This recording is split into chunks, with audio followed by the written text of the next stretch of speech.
Welcome back, everyone, to another episode of the MSP Cyber Roundtable. Today we have Purandar Das at Sotero. We're going to be talking more about them and their mission in a few minutes.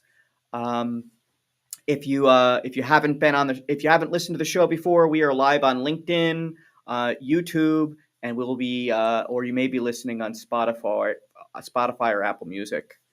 Purandar, how's your week been? If you It's been Well, we didn't good. have a green room experience here, so I have no idea what's going on in Purandar's life right now. So, do you have a good lunch? I did. It's been a busy week. It's been a busy day, which is positive for us. Obviously, as you and your guests get to know what we do, you'll understand why this is a exciting and a challenging time for us. Yeah, so I had a new experience today. I got to try a new coffee shop. We've been without a good coffee shop in town for like a little minute, and they're like trying really hard, and so it's like the best espresso I've ever drank, I think. So I had that little moment, and then I got to walk in the sun, and I know that I'm up here in New York, so like winter's like 4 days away, I think. Um, Yeah, that's been kind of the downer in all this is that it suddenly looks like it changed into winter pretty rapidly. where are you located? Boston, Boston. Okay, we got the same weather. Yeah. So, yeah, so much rain and so little sun. yep.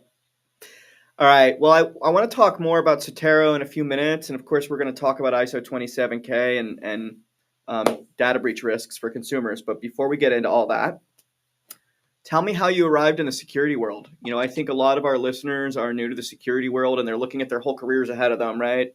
And they're really this question of like, what led up to here? Were you always a security guy, or was that a transition mid-career? It was a transition. I've always been a technology guy, but the majority of my career and my start was in marketing technology, which is exciting as well, right? I mean, building essentially, I kind of I was fortunate enough to be in the lead uh, I, at a couple of different phases in the evolution of marketing technology. One was the introduction of client server technology, which sounds like happened like a million years ago now, but transitioning from mainframe and applications to client server Well, technology. I know you think that happened a million years ago, but I'm going to tell you, I a few years ago switched over to a Chromebook, and this was just a handful of years ago, and that's what I use as my daily machine. And it's of course it's only a web browser, right? Um, Yeah, exactly. Yeah. but even just a few years ago, like a handful of years ago, like basically at the beginning of COVID, when I told people that, they looked at me like I had gone batty crazy. They're like, "What do you mean you can't run software on your computer?" Right? And I was like, "Well, I don't need to. It's just a client for the web." And so I know you feel like that transition happened a long time ago, but I really think we're still at the tail end of that. I believe, yeah. I'm sure you've heard the phrase "dumb terminals," right? That used to Yeah, be a thing back in we've the gone full day. circle now, right? Exactly, exactly. Uh, so that was exciting, like transitioning legacy systems on the mainframe to client server technology, which kind of was revolutionary, right? And then, obviously, that was the beginning of a whole lot of things, including the internet and the explosion of internet and stuff. The second part of the evolution for me was being fortunate enough to be involved in massively parallel processing, which MPP or thing, which also was a big event in the evolution of technology many years ago. So I had two seminal moments in my career. Having gone through that, I actually went through a personal incident a few years ago, which was the loss of my own data in a data breach, which Oh, today everybody's gone through, not one, like 75 of them, right? But I was, unfortunately for me, somebody got access to my data and started to exploit it in terms of filing a fraudulent tax return, opening credit card accounts, and opening a bank account. how Right? did that make you Contrast. feel? Was that Truly, I lost sleep for weeks. right? The violation of privacy, the fact that you kind of go to bed thinking that everything that you worked hard to achieve is now going to go away because somebody else has control of this. Identity laws, privacy laws, the constant notifications of credit cards being opened and bank account, and the IRS reaching out and saying, "Hey, we got your tax return. We don't think it's you." So you contrast this with what I was doing for my day-to-day job, which was building marketing platforms for enterprises, right? I mean, think of the top 1,000 brands, and they were our customers. Many of them were our customers, and we were helping them collect, process, and monetize the marketing information, the information they had on their customers. So I'm thinking like I am helping companies generate revenue, and I can't protect my own data. So I said there's something really broken with this model, and there's got to be a better way to help companies achieve their goals, right? But still be able to fulfill their commitment to their customers in terms of their privacy and security. So that was the the trigger for me to kind of do So a transition. so when was that? That was a few years That was ago. in 2017. Okay. So a couple years before COVID, really probably a Yeah, fortuitous time to transition into security. Not the fortuitous moment in time that happened to you. Honestly, I've been lucky to never have to fight through a battle like that, but I've been on the sidelines with other people who have lost a lot more than a few weeks of sleep over that, and yeah, yeah. I it's hard for me to even imagine that type of loss of agency, right, in your own safety. Yeah, I think, I mean, so ironically, my belief is that the more aware you are and the more you are, more you're involved with technology, the worse the impact on you is, right? Because you are aware of what all the things that can happen and how easy it is for them to cascade on the initial step they've taken, and that makes the feeling of having no control even worse. Which kind of you flip that to the people that are not aware of it, it's even worse because they're going into this blind, and the opportunity for them to continue to stumble on this is even greater. All right. So Well, there's no good side to this. without talking about Sotero, talk to me about that transition moment. So you got basically a personal injury in the cyberspace, right? And then what? You woke up the next day and you were like, "I'm going to do something about this," or like you thought Yeah. about it for a while, or what? What? So no. So I mean, in my job as the CTO of one of the largest marketing services companies, I also had security in my purview. And Mhm. I'm thinking we've got billions of records. I can and I just found out what happens when data gets stolen. We don't have a good way of enabling or achieving protection. My co-founder, who was on my team with me, we kind of looked at this and said, "Hey, this is a real challenge, a real need, and a real opportunity.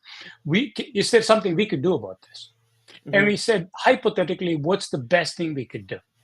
And we said the best thing you could do at that back then was, hey, the data gets stolen because it's vulnerable when it's being used. Data at rest is usually never stolen unless somebody takes your laptop and spends a monumental amount of time cracking the encryption on it, if you had Well, encryption, wait, or stealing it. slow down there. So the reason you're saying that, right? The assumption here, and I think you're right, is attackers are going to work hard because I mean they're working a job too, and Exactly. but they're not going to work harder than they need to, right? So if there's data laying around, they're going to get that. Yeah. If it's not I laying mean, around, then simplistically, right? If you said there's a disk with encrypted data on it, or I can go into the application and get to the data which is not encrypted, what am yeah, I going to do? I'm going yeah. to obviously go down the path of going through an application, or figuring out how to get through an application, or a channel where the data is exposed, as opposed to trying to steal a disk or copy a disk and trying to crack encryption. All right. Really, So as simple as that. you're clearly a man on a mission here, and you had the tools and skill at your disposal at the right time. Probably we should talk about Sotero, but before we get into that, um, let's do our daily lecture. So today we're going to talk a little bit about ISO 27K family, just a high level overview, and I'm going to jump right in if you're ready. Sure. Okay. All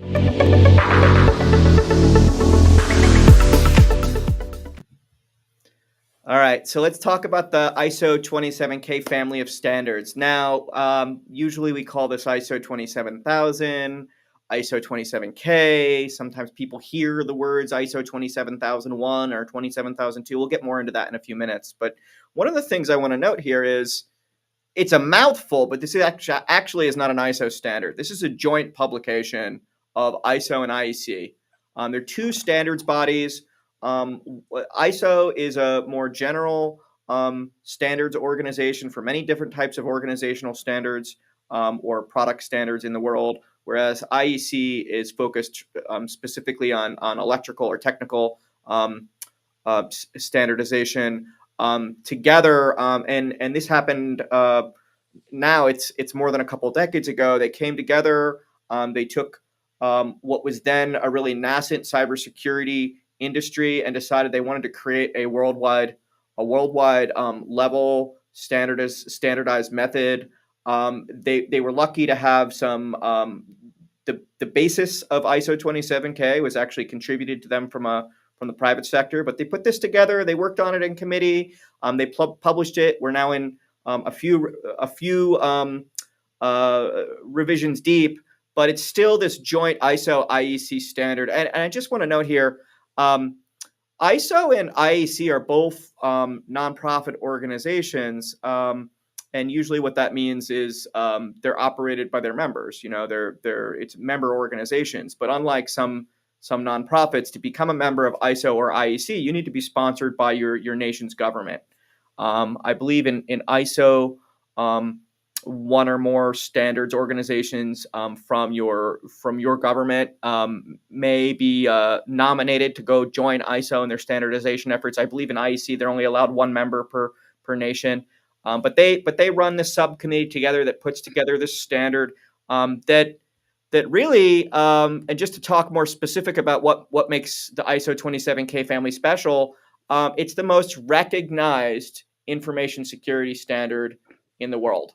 So, here in the U.S., we hear a little bit about this, but as you go other places in the world, they may have local or regional standards, but ISO 27K is the big gorilla of a benchmark that people look at in cybersecurity almost everywhere in the world.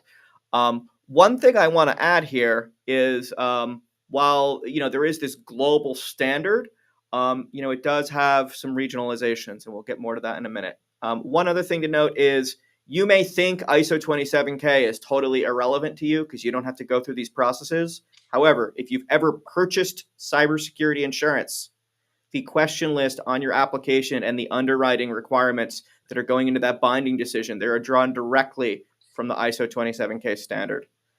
So even if you don't see it on the tin, your daily life as an organization trying to secure data is really driven by this standard.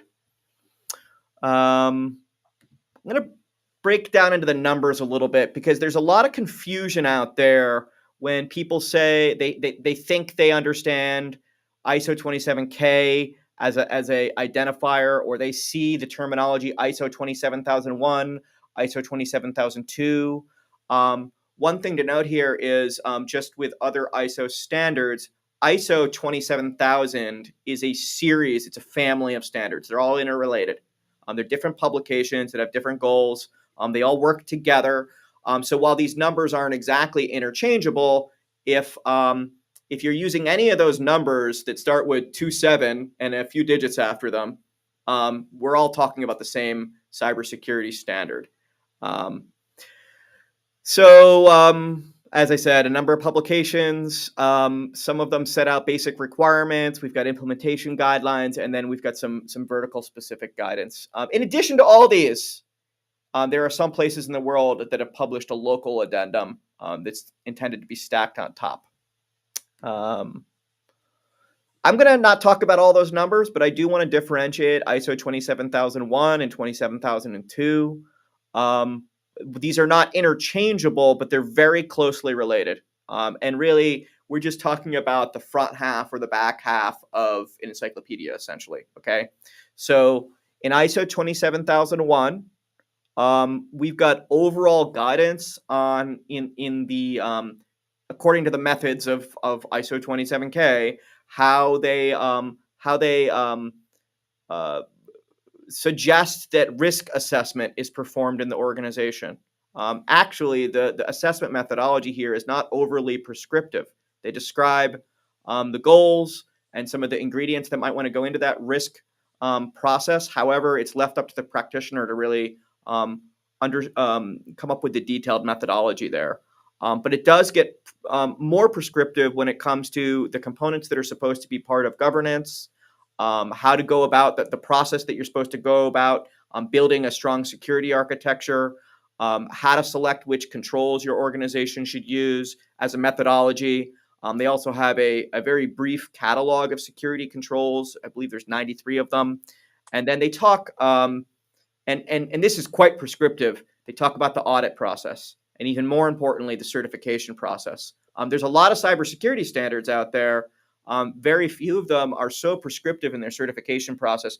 So you can follow the ISO 27K standard and you can comply with it, but to be certified, not only do you have to go through an audit, but the audit has to be certified by an approved certifier. So this comes from downstream from ISO and IEC through a chain of nomination and delegation. They've anointed some certification agencies that can stamp their approval on these audits, and that's how you get your certification. So that's a fairly sophisticated level of maturity in information security. However, you can start out at a lower level of maturity in ISO 27K and fully comply with the standard without becoming certified. Couple moments I want to spend on ISO 27002.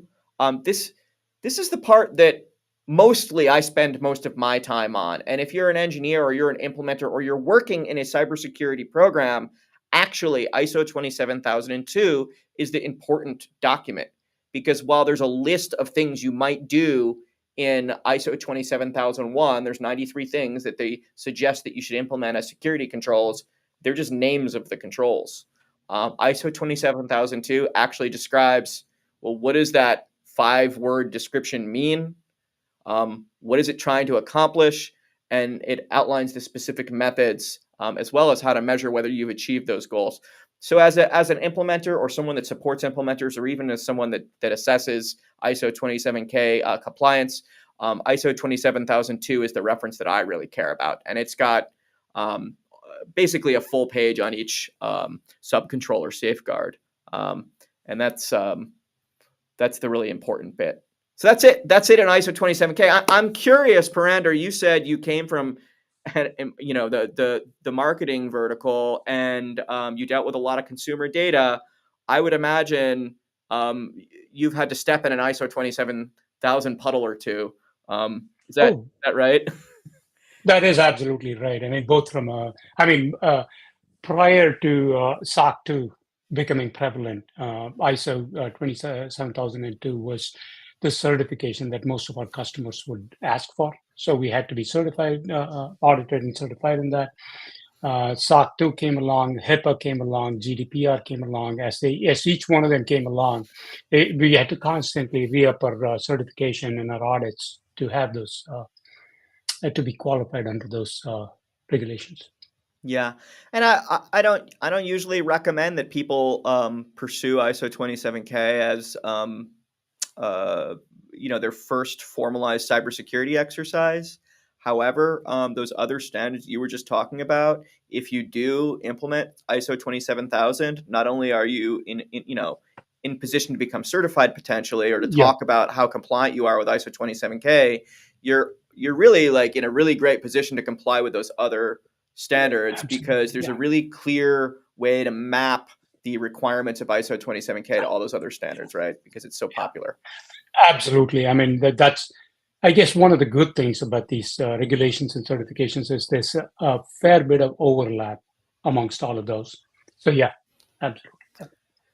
So I think our audience probably thinks they're an expert in consumer risks, but I'll bet not all of them have had that personal experience that you have had with, man, my life got turned upside down. And now in your current role in Sotero, you're actually in position to do something about it. So um, when we talk about consumer risks, what are we talking about here? I've certainly, as recently as last week, gotten a letter in the mail that says, "Oh, guess what? You get free credit monitoring." And as a consumer, like an average consumer, basically you've got free credit monitoring forever, right? Because there's always a breach impacting you, and that's a really Yeah. common thing to give away. It's a basic, the most basic thing you can do to support a consumer, right? Is monitor, detect if there's a problem, but what types of risks are we talking about really? Like, I mean, if you're comfortable, tell us what happened to you. Like, what should we actually be worried about? Well, I mean, so here's the few different things that happen in me, right? And it's happened to a lot of people that have lost their that have been impacted by breaches. Back in the day, and it still goes on, filing fraudulent tax returns seems to be a favorite scam. So they're looking for information that enables them to collect the basic components of a profile in an individual's identity and then go file a tax return. I mean, we've all read stories about how overwhelmed and understaffed the IRS has been. So there has been a good chance, and there is a good chance that many of these fraudulent tax returns go through. The IRS is getting smarter about it. They have triggers in place, filters in place that kind of set alerts about how individuals' tax profile has changed, and they kind of doing a better job. But that's one, right? Now that Uh, tackers, they're, I mean, they don't want to pay our taxes, right? Like they're trying to get no, the no, no. they're trying to get the return. They manufacture a return that would guarantee a check or probably an electronic remittance gets sent back, right? And then So yeah, they gather that up, right? so Usually in mass, now right? talking about many different components of the thing, right? That the fraudulent tax refund scam is in the tens of billions of dollars annually, Yeah. right? So it's not an insignificant amount; it's a massive amount. But to do that, they're not going to file one thing and say you owe the IRS you owe me $3 million in tax returns, because that's not going to fly. So it's got to be meaningful amounts. So now you're talking about volumes of refunds, meaning that they're filing tens of thousands of fraudulent tax returns on an annualized basis. Right, so that's when they need the tens of thousands of individual profiles to initiate the scam, Well, so knowing that some person.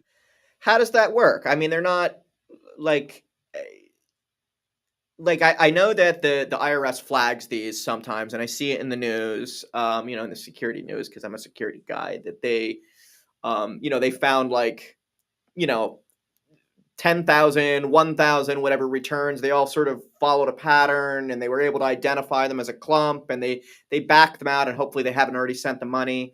Um, but they don't catch them all, right? And they're not always able to scoop them up like that. So what? The money gets sent. I presume, like's happened to me.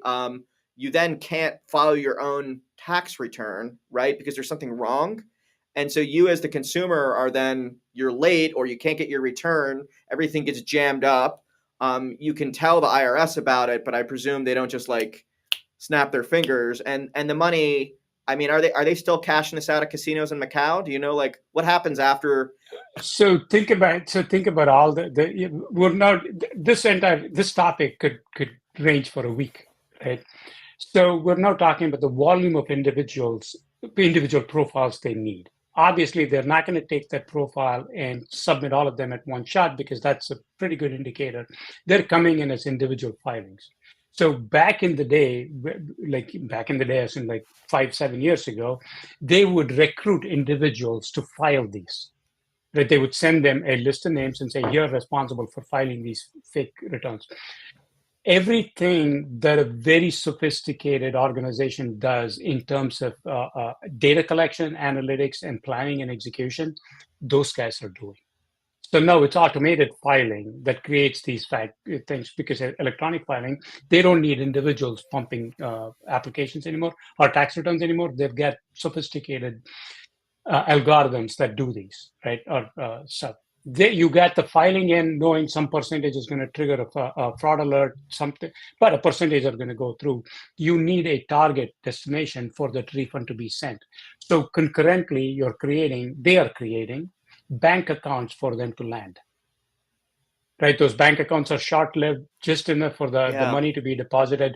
So they're so smart that even when they create, when I went through this, the bank account they created, they initiated a series of small money transfers to it, so that To the warm it up. tax refund wouldn't be the first one and trigger a closure or trigger a hold. So yeah, I mean, think about all the sophistication that any Well, well, I mean, that's really sophisticated. And I'm just thinking, well, if they can do that and the IRS is like not really able to stop it, and from what I understand, they're really not able to stop it. They're stopping more than they used to, but there's also more threat actors than there used to be. So I don't really know how good of a job they're doing right now. Um, it's a numbers game, right? There's 330 million people in the U.S. The IRS is, I don't know what their staff headcount is, less than 100,000 maybe. So it's like, how many do you catch? How many can you catch? And yeah. the tax season is compressed into 2 or 3 months, right? So you got these numbers game that they're well aware of, the bad actors, and they're manipulating it and taking advantage of it. All right. So I'm glad we went through the depth there just to understand the complexity, but there's a lot of different versions of things like that. I've heard of certainly like there's the personal loan issue, right? Or the credit card issue, Yeah, credit card issue. Yeah, which is frankly, I think, even easier to get away with than filing a tax return, right? Just yeah, it's easy to sign up for credit cards. The credit card companies yeah, have made it easy, right? yeah, yeah. Um, I mean, so the oldest scam is still being practiced in probably the largest scale, right? Which is sending you a link to a fake website that enables you to put in your own information and hand it over to them, and that has taken so many different forms. It's a missed delivery, it's a missed shipment, it's a missed check, it's a missed this, it's a missed this. Your account's been frozen. Go in there and give us the latest thing. There's been so many variations of this that is still effective because our lives are digital, right? We run everything through and, and emails they're and they're probably not just asking for social security numbers like when you go to like get that package, right? Because they probably already have the social security number. And so exactly. they're asking for an innocuous bit of information you might not normally think to protect, which is just enough for them to then be able to impersonate you, right? So this is another aspect of data loss, right? I mean, when a company comes in, and you read the news all the time, company X got breached. Oh, their CEO came out and said, well, there wasn't that much sensitive information in there. It was just one or two pieces of information, right? Mm-hmm. Maybe it was just a name and the birthday. Great. You think, I mean, hey, that's really not that confidential. Well, so what if somebody knows my name and birthday, right? Then you hear of some other company that lost something else, like your email address and your stuff. Your favorite pet's Think name. your favorite pet's name, where you were born, blah, blah, blah, blah, blah. And Yeah. you think about collecting this data across a range of breaches.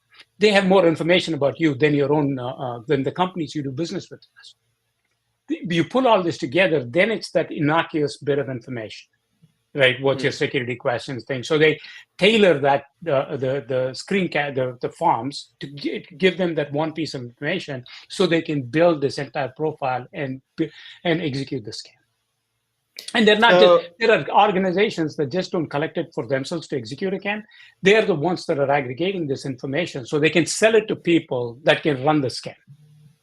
And I don't know if you had to deal with this personally, but I've heard that when a fraud has been perpetuated on you, um, and you go through a process to try to get yourself cleaned up, you never really get fully clean because the financial institutions now have your name on a list of people that Yeah. potentially have been defrauded, and every time you try to do something, you have to jump through extra hoops, and it could just make life hell, right? I mean, I won't name the product or the platform. I'm dealing with this all the time because there's another scam that they tried to run, right? Which was they created a fake URL to a legitimate bank that rerouted dozens of their customers, and then they ran a scam thing. So yeah, I mean, in many cases, I can't even send a $50 payment without having to jump through multiple hoops, time and time again. Yeah. And that I think is, I mean, which is great that they have that level of filter, but it also talks to the level of sophistication or lack thereof that these organizations possess to make the consumer's life less miserable. And it's not because of a mistake we made. Yeah. And yeah, and this is we're probably going deeper than we need to, but I've also heard that, and I know this is pretty common actually. Um, you've been defrauded. Um, it's proved that you were defrauded. You have evidence that you've been defrauded. You might even have the IRS saying, "Yeah, this was fraud," and a letter from them. Um, and and then you go to a bank to try to contest like a $20,000 personal loan or something like that, and they say, "Well, how do we know this? How do we know that this wasn't you?" And you could say, "Well," and you might even end up in front of a judge, right? You could say, "Well, a fraud was perpetuated, and here's the evidence." But that evidence may not actually be strong enough to exonerate you because they may say, oh, okay, this is proof you've been defrauded, but it's still not proof that that wasn't you in that instance, right? Exactly. Yeah. And how many consumers have the sophistication or the understanding to go back to IP addresses, timestamps, and etc. to prove that it wasn't you? No, you Right? usually I have mean, to you and I. hire you have to hire an Nah, investigator or something out of your pocket, a yep. lawyer who can put this together and go prove it in front of a judge, and basically you never get that money back because there's no one to bail you out there.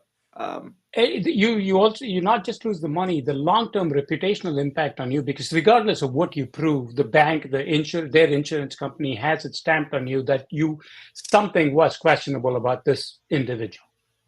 yeah, And even if you like, I mean, it's not like you can point your letter from the judge saying it wasn't their fault to the ether and saying it's not my fault. It doesn't matter. They've got the thing on you. It's like an insurance claim, right? I mean, even if the claim is legitimate, it has an impact on your premium because that's just the number, the business that they go through, the number space, the business. It's one of those things where you're guilty till you're proven innocent, as opposed to the other way around. yeah. So, yeah, it's a really interesting concept in the U.S., right? People presume that they're innocent until proven guilty, except for when there's money involved, and you have to. Money involved, exactly. Yeah. And then the criminal law doesn't matter, right? Um, so, I mean, what are the things? I mean, I know we could go two directions here. I mean, we should probably talk before we go into what companies should really be doing to protect consumers, right? What can consumers do to protect themselves? In that circumstance that you were in, what was the process like to bail yourself out? Like, what are the steps you had to go through in that moment? So I mean, knock wood, I was one of the fortunate ones, right? I mean, the IRS actually caught the tax return or the attempt to file a tax return, notified me and said, "Hey, we've shut this down. From now on, you've got a separate, different process that's not onerous for you to file your tax returns." But they kind of took care of that. The credit card companies, I mean, same thing. Something triggered a fraud. They all notified me that they were going to hold off on the application process till I reached out to them and confirmed that it was me. So that was easy to think. The bank account is the one I had the most challenge with. I called them up because they never figured it out, and I only figured it out because they happened to send the debit card to my house. So I Accidentally, called I up. imagine.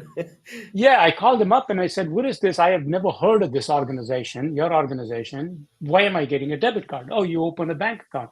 I did not. So we went through that conversation. They said, "Okay, we'll put a hold on it." I said, "No, not putting a hold on it is not sufficient. Close it. Why are you leaving it open? Because I told you it's not me."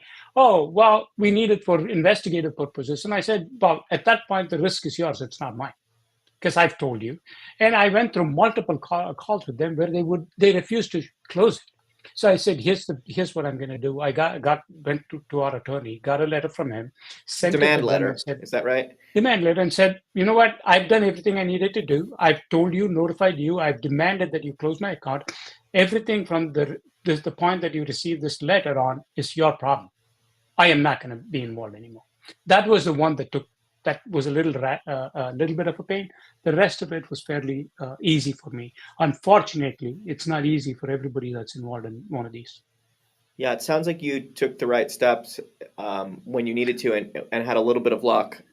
So yeah. So before we move on, let me tell two more things. The two more things that I did there. The FTC has a website where you can go in and file a report. I did that, got the report, filed a police report on that.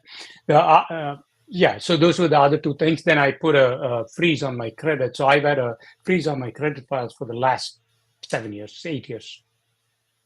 Yeah, and I think maybe this is not a new thing, but maybe not everyone realizes it that you can freeze your credit and just unlock it when you need to perform a transaction, and it will be difficult for someone to take advantage if it's frozen. In addition to that, and I don't know if this is something you took advantage of, but on the websites, I believe you can only put temporary freezes in place, but if you write a letter, you can put a permanent freeze in place, and Dude, that they'll has have to changed. honor You can that. actually put a permanent You freeze can do a on permanent the freeze thing, and you online can, now. yeah.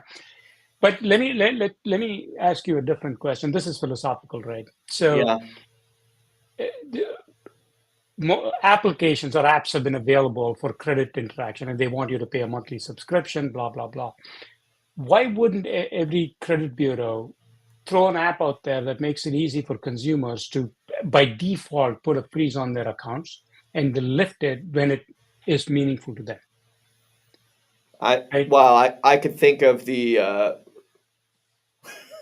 it's a Yeah, question that like sounds rational, but I already know the answer. Those I already know the answer too. those businesses make money by making it easy for people to check your Exactly. credit, and if Exactly. they Because I've lived on the other side from a marketing perspective. I've built solutions for credit bureaus. So yeah, yeah. I know. But I mean, the question then, like, I understand. I mean, that's also the one of the foundational things about why we actually designed the Sotero platform the way we designed it. Security should be something that enables businesses to operate normally while still helping them preserve their commitments to privacy and security. All right. Reason, Let's get more specific here. But before you talk about your solution, get more specific about So you wanted to do something in the security space. Um, what is the approximate corner of the security industry that you landed in, and how did you find your way to that place? so what the area of focus or the single focus for us at Sotero is data protection, right? Cybersecurity is a massive field, right? I mean, like covers a lot of different things. There's many companies covering each one of those spaces, and most of those companies, from a marketing perspective, if you went to their website or listen to the message, they tell you they do everything, right? That it's hard to figure out what they actually do and what they don't do because they want you to think they're the only product you need. We, on the other hand, focus primarily on data protection because that's what impacted us. That's where our expertise was, my co-founder and I, working with massive amounts of sensitive information. And that's also the piece that we realized was broken. So our focus is data protection, and that's what we do. Jumping into why that and what's broken, if you talk to a lot of organizations or a lot of practitioners in the cybersecurity space, they will tell you that one of the biggest challenges to implementing data protection is the limitations that it brings or the obstacles that it poses to the business for accessing and using their data. Hence, data is not protected at the most optimal level. And there are things that they would cut corners on because their business is beating down upon them and saying, you can't do this because my application A uses this, my process uses, and if you touch that, revenue is impacted, and we can't afford to do that. And all of that is fundamentally from the fact that any form of data protection, right, truly like true data protection revolves around encryption. If you encrypt data, you can't use it. Simple. So for an application or a user or a process to use Can, data, can, it can has we to be. can we drill down on that one thing you just said there? So I just want to make Yep. something clear, because I think the security professionals may be taking this for granted, but So, I mean, I think that people sometimes question encryption because they don't understand it. They don't know how it works. They don't know, like, they've heard of encryption being cracked. They've heard of people breaking encryption. Um, the generally accepted understanding in the cybersecurity industry, and this is, this is going to win a court case, right? Is if you're using sufficient encryption levels, and there are some legal definitions on that, and it changes over time. But if you're using sufficiently deep encryption and you separate the key from the data, um, um, under any circumstance I'm aware of, that encrypted data is no longer considered sensitive. So, um, you know, uh, the regulatory and legal implication is if that encrypted data leaks out, no disclosures are necessary. It's presumed that no data was actually lost. Um, the default assumption, barring other evidence, is that it's useless to an attacker, and because that encryption is unbroken. Now, we hear about encryption failures all the time, and that usually comes because not because encryption itself is breakable, but because people implement it poorly. And that's really, there's a line in the sand probably where an organization that's selling a data security solution is going to take one level of rigor to their encryption, and an amateur that maybe had just like learned the basics of encryption maybe doesn't take the same rigor in place, and sometimes that's where we have these losses, right? So you're talking about a solution that renders the data not just difficult to access, right, but from a legal or regulatory perspective, if it gets disclosed, there's zero impact, right? That's what you're saying. Yeah. So, and again, we could go in multiple ways, right? I mean, part of I mean, what you said is absolutely accurate, right? Most, I don't think there's been a single breach in the recent like that you've read about or heard about where encryption was broken, as in somehow somebody cracked the encryption, right? Most organizations today, use at least a 256-bit encryption, which is pretty damn good. Some of the more sensitive ones may even use 512, but even with 256-bit encryption, it's close to impossible for the average attacker, average hacker, average criminal to break encryption. So that doesn't that's not the way data gets stolen, right? Data is stolen because they steal credentials, find a path in, find a vehicle or a channel that you couldn't or didn't protect, that lets them get to the data. Our point is, there's not a single organization out there when you talk to them that will not tell you that they're not using encryption. They're all using encryption. The, the challenge is that encryption today for data is encryption at rest, meaning it only works when nobody's using the data. So take this case of a database, right? They all write encrypted data to disk. No doubt, nobody can make a copy of the disk or make a copy of the database file and walk away with data. That doesn't happen. But when a process, user, or a query gets to the database and say, I want to run a query, that data that's presented to the thing automatically is unencrypted or in plain text. So if you're an attacker, you're not trying to figure out how to make a copy of the disk. You're trying to figure out how to execute a query on the database. So because you can get all the data you want. What we do, what our approach is to say, how can you protect the data that's being used in queries, which is what drives the business process. That's our patent. That's our approach, is keeping the data encrypted while it's being queried, processed, or used interchangeably, whatever term you want to use. That's the level of protection that we bring. So now, if somebody were to come in and actually get to the data in the database, make a copy of it, not at the disk, but the table level, they will still end up with encrypted data, not with plain text information like what happens today. So, I mean, this just pushes we've got network level security, right? Protecting that user session, right, at the application server. And we've got database encryption at disk. So, really what you're talking about is moving that opportunity for intercepting the data closer together, right? And really creating something that's nearly an end to end encrypted pathway, right? That's a great analogy or a great way of representing what we do. So the Sotero, everything that you hear of being done at the periphery or the perimeter, right? The endpoint protection, the endpoint encryption, the endpoint threat monitoring, the endpoint filtering.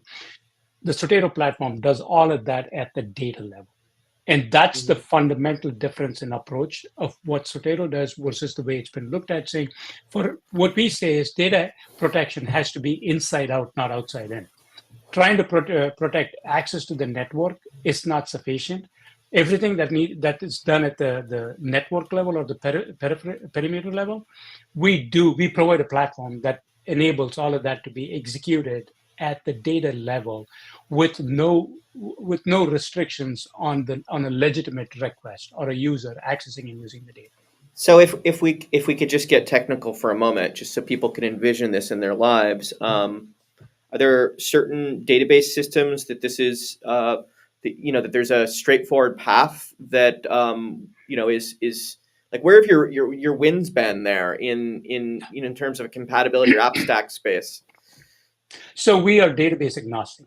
That's one of the other key differentiators. We're technology agnostic, and I'll explain what that means. We're database agnostic. We are data storage platform agnostic. So I said a whole bunch of a mouthful of words there. Let me explain what all that means, right? Where we operate is independent. We are like a middleware, if you will, very crudely between the data storage platform and the application platform, right? We are not database dependent. We're not application platform technology dependent, meaning if it doesn't matter what technology you use to build your application, it doesn't matter what database or data storage platform the data is stored in.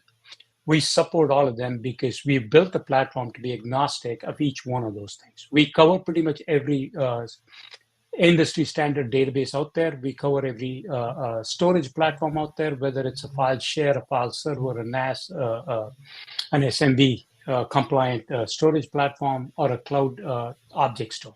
We can support all of those. We do this because we proxy the product as in multiple forms. So a database, it can be a database driver. For an application, it can be an API interface. For an SMB storage platform, we can be a gateway, if you will, between the storage and the users. For a cloud store, we can proxy the product as an API call. So we provide multiple So if I wanted to forms. fork, so it sounds like you have some tools for building solutions on your technology natively, and I presumably there's advantages to that. But it also sounds like using a specialized. I usually think of like the word shim, right? Or like, but there's a Yeah, driver, yeah, right? There's a yeah, connector, yeah, and you yeah. can use existing app stacks and existing databases and put this in the middle. And as an app developer, really you're not learning a whole lot of new tools, right? Yep. So it's a simple thing, right? If you're using developing an application that generates SQL, you typically point that application towards a SQL driver, depending on which database you want to go with. We actually look like the SQL, the database driver that you would point to. That's as simple as it. No changes, no application modifications, no integration. You just point to our driver and we do the rest. All right. Well, do you want to talk about any particular wins? Because Yeah. yeah, make it real. Uh, So we are obviously can't talk about customers given the space that we're in, the specific names, but we are in the pharmaceutical, financial services, and the telco space.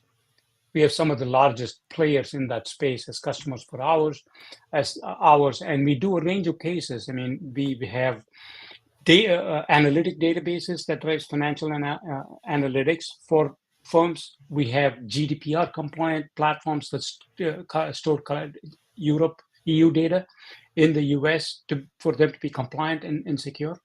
Um, we are now, in fact, operating on multiple opportunities to help companies become PCI DSS 4.0 compliant.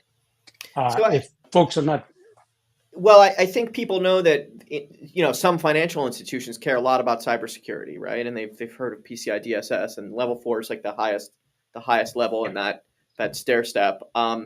People may not realize the pharmaceutical space. I mean, this is a lot of intellectual property, but more importantly than that, sometimes people may not realize is, the biggest cost driver in the pharmaceutical industry is actually the regulatory overhead. And Exactly. that regulatory overhead, there's a big long list of things that can derail your $1 billion investment in a device or a drug or whatever. And if you haven't protected trial data, if you haven't protected research There you data, go. you could derail that whole exercise, and your product will never make it to market. And so that is a particularly sensitive application space that people may not be aware of. On the telco space, I think people have seen a bunch of telco breaches lately, and they might be wondering how secure that really is. But the reality is, the telco industry is trying really hard right now, right? They are big spenders on this. They're tired of having their names in the news, right? It's Yeah. bad for Yeah. business, and they have some of the largest information systems on the planet. So it's a There you big go. deal Yeah. to Yeah. to secure those. Yeah. So, I mean, the pharmaceuticals, you mentioned clinical trial information. That's extremely confidential, sensitive, and could cause a lot of damage if it ever got out. I mean, outside of the fact that it would derail the entire product launch, right? Yeah. So that's the thing. Telco, absolutely. The amount of data that telcos generate is monumental. It's exponentially more than most other industries because of the granularity of the information they collect. A lot of I mean, and obviously we've all read and heard about the challenges they're having in terms of the thing. Part of their challenge is the mishmash of technology, the legacy technology versus the new ones they try to integrate and the challenges they have with that. So outside of the volume, the telcos actually deal with another really sensitive aspect of this. The data there is extremely confidential because it can pinpoint location, it can pinpoint behavior, it can pinpoint associations and connections with people. So that data is extremely sensitive. And it's often used, as you heard, in a lot of investigative work. Yeah, and that's Um, that's important to point out because you might be saying, well, why do they have all this data? And the reality is, I mean, they used to originally they had it for billing purposes, right? But those registers that they kept for billing, frankly, we're all on unlimited plans these days, or we've got like it's just like bytes per month or whatever, and so they're not really using it for billing. But in in almost every area of the world I'm aware of, the government regulators, they say that they have to keep this information for a really long time, and they have to keep it at a great depth with a great level of accuracy, and it can't be damaged. It's a big it's frankly like where your taxes and stuff are going on your phone bill. I mean, So I would say this, right? When you hear about a criminal case or read about a criminal case and the thing, just glance through it the next time you think, you will almost always see a reference to how the location was tracked through a cell phone tower or thing. So yeah, there is a lot of extremely sensitive information that's being generated, collected, and persisted because the regulators say you can't lose the data. what's next? What's next for you guys? Okay?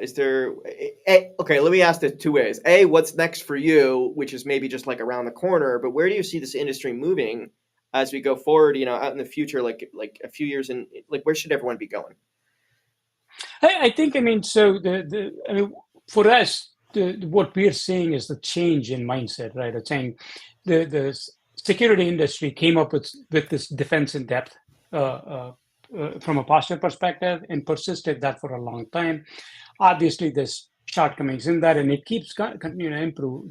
What we're seeing is this urgency and desire to protect data because that's what eventually matters, and that's what the attackers are after. I mean, that's been our story all along. We're seeing that switch, so we're seeing massively complex systems and stuff being put on the table to be protected. So that's the technology challenge of it. The long term for us is as this transitions into two things, right? I mean, one is the quantum computing arrival at some point down the line that's going to happen. What is the impact of that on encryption algorithms, encryption systems? How do current systems migrate to that? How do security systems benefit from that and roll those out? That's on one side. That may be slightly a longer horizon. The other one that's equally big and equally important is AI. What impact AI is going to have on data, right? Again, now It's a very different scale. I mean, everybody's heard of large language modules and the amount of models and the amount of data that it collects and processes.